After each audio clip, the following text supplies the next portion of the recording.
दोस्तों आजकल अपने पावर स्टार पवन सिंह का एक से बढ़कर एक लोकगीत आप सभी के बीच रिलीज किया जा रहा है। लेकिन दोस्तों काफी लंबा समय हो चुका है पावर स्टार के किसी भक्ति गाने को रिलीज किए हुए। और दोस्तों जैसा कि आप सभी को पता ही है कि भोजपुरी इंडस्ट्री में ज्यादातर दोस्तों दशहरा या फिर बोलबम के समय ही भक्ति गानों को बनाया जाता है। लेकिन दोस्तों आप सभी को बता दें कि अपने पावर स्टार हर रोज कुछ नया करने की कोशिश कर रहे हैं। और दोस्तों इसी बीच उन्होंने अपना एक और नया चैनल ओपन किया है। जी हाँ दोस्तों, इस चैनल का नाम होने वाला है माँ अम्मा फिल्म भक्ति।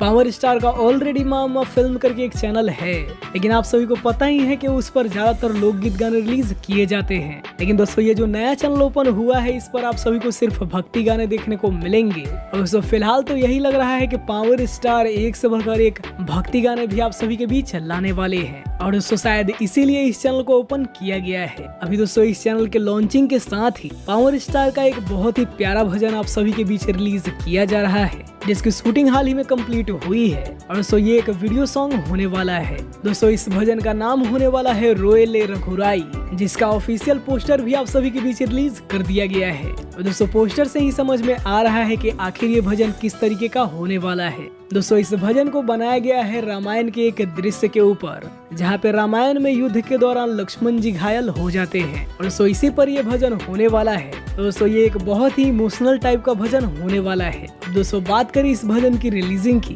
तो दोस्तों अभी कंफर्म डेट इसका अनाउंस नहीं हुआ है, लेकिन उम्मीद है कि 2 से 3 दिन के अंदर ही आप सभी के बीच ये भजन रिलीज कर दिया जाएगा। और दोस्तों इसके बारे में अपने पावर स्टार भी बात करते हुए नजर आए हैं। इसके अलावा दोस्तों आप सभी को बता दें कि कल अपने पावर स्टार का कातिल सॉन्ग आप सभी के बीच रिलीज किया जा रहा है। दोस्तों इस गाने को कल यानी कि 18 तारीख को सुबह 6:30 बजे आप सभी के बीच रिलीज किया जा रहा है। कल इस गाने को अपना खूब सारा प्यार दीजिए। हम मिलते हैं आप सभी से पावर स्टार के किसी नए अपडेट के साथ।